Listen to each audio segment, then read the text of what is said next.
Hi everyone, welcome to my channel. Today we're going to do April's plan with me, and this month's theme is Scrabble. Sometimes I think it's really fun to think about what I'm enjoying in my real life and seeing if I can incorporate it into my bullet journal. And I think it's especially fun when it's something I'm loving at that current moment, and I am definitely in my Scrabble era right now. Okay, technically I'm in my Crossplay era, which is a game from the New York Times, but it's literally just Scrabble. I of course love the board game too and have had my time playing that with the Scrabble dictionary in hand and all, but crossplay has just been a lot more accessible since I can play it on my phone. And if anyone happens to be watching this who also plays, send me your friend code immediately. So for the title page, I decided to make one big Scrabble board, so I of course had to make the grid that you see in the game. I didn't want to use black for this though because I wanted it to be softer, so I'm using a light gray marker and I'm doing 3x3 squares. You're going to see that unfortunately I can't make the Scrabble board exactly the correct way with the amount of space I have without making the squares too big or too small. So I had to do some improvising, which was tricky at first, but I think we got there. I recently finally got the Crayola Colors Around the World set because I have barely any skin colored markers, and this one has literally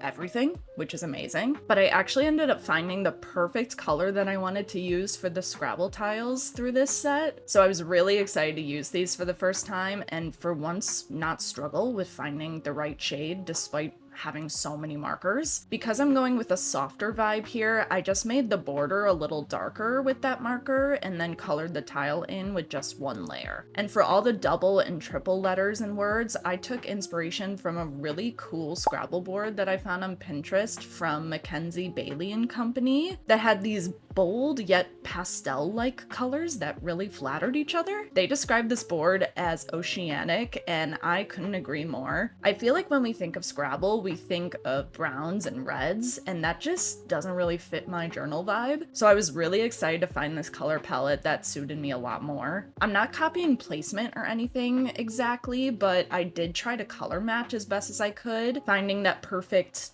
teal, aquamarine, gold, and pink, because those colors are what drew me to this board. To continue with the softness I'm going for, I'm using a Jelly Roll gold gel pen for all the lettering. I loved how that ended up looking because I think the black lettering would have stood out way too much since there's no other black on the page. And I think it especially looks good on those beige tiles, which you'll see when I write out April, where, by the way, I of course had to draw the numbers on the bottom right-hand corner to show how many points each letter is worth. That obviously really shows them to be Scrabble tiles and ties it all together, in my opinion.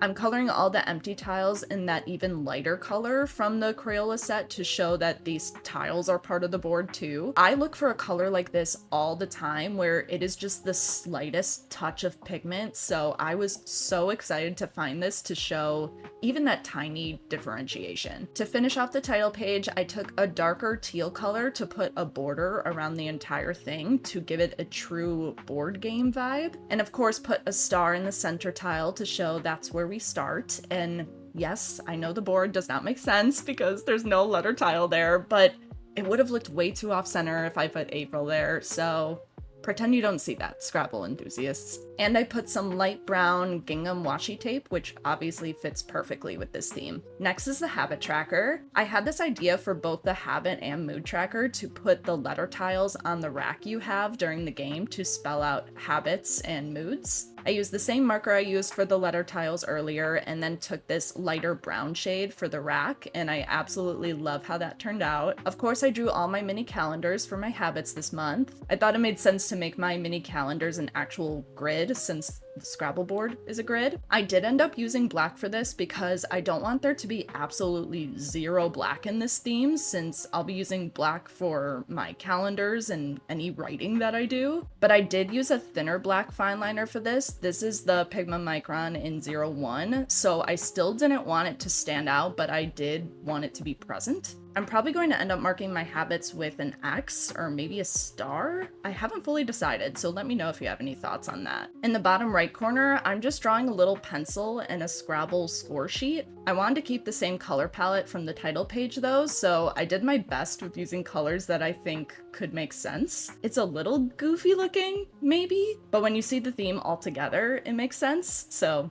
that took priority here.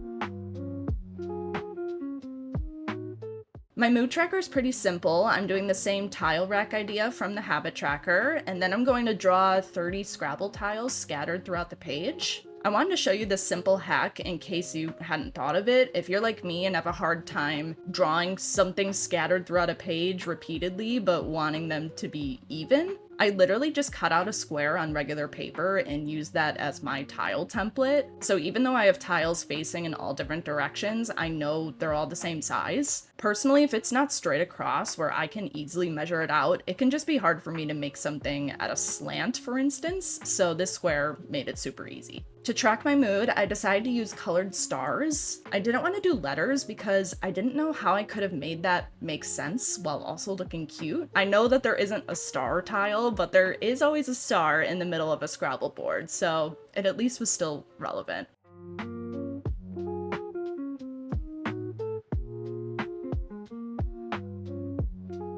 My gratitude spread is actually slightly different this month. I usually put the gratitude title at the top of the page with a little illustration on the bottom right-hand side, but this time I decided to put the title at the bottom of the page. I knew I couldn't do the tile rack idea I've been doing with a long word like gratitude, so I thought it'd be cute to basically make the title my illustration that I usually do. I drew a tile bag with the tiles scattered out, and I think it's kind of fun because you maybe can't even tell that it says gratitude right away, and you have to unscramble it to figure it out, which is like the whole point of Scrabble. Since I drew my tile bag as that pink color, I decided to pull out some pink gingham washi tape and pair it with that light brown gingham washi tape from earlier in that top right empty space. And then of course I numbered 1 through 30 in black so I can write one thing I'm grateful for every day. And lastly, we have the quote page. I struggled with this because I knew I wanted to do a quote because it felt so appropriate with a theme having to do with letters, but I'm very picky about my quotes. I want to do something that feels relevant to me and relevant to the theme, or something silly but definitely not corny. And when I was looking at actual Scrabble-like quotes, they definitely were all corny, in my opinion. So I had to think outside the box and think about like what Scrabble is. And then I was like, oh, well, we have to unscramble words to find an actual word. Maybe there's a quote about unscrambling or scrambling? And that's when I found this silly quote which said scrambling through life. I saw it paired with scrambled eggs, which is really cute, but I was like, you know, I think that works with Scrabble, and I definitely am scrambling through life, so it was a done deal. I also really want to try and connect the words like you have to in actual Scrabble, and this quote ended up being perfect for that. It was short enough and had similar letters for me to connect, so that meant I could accomplish my idea of making a mini one-page Scrabble board, again with inaccurate tile placement of those bonus tiles, but whatever, don't look at that. With the same color palette from the title page, of course. I did unfortunately end up messing up the border on the top there, and I was trying to cover it up with a white gel pen and white paint marker, which didn't work out super well because the color is so dark, but it's okay. I still love how it turned out, and I'm very happy I didn't have to go with something like live, laugh, love. No offense.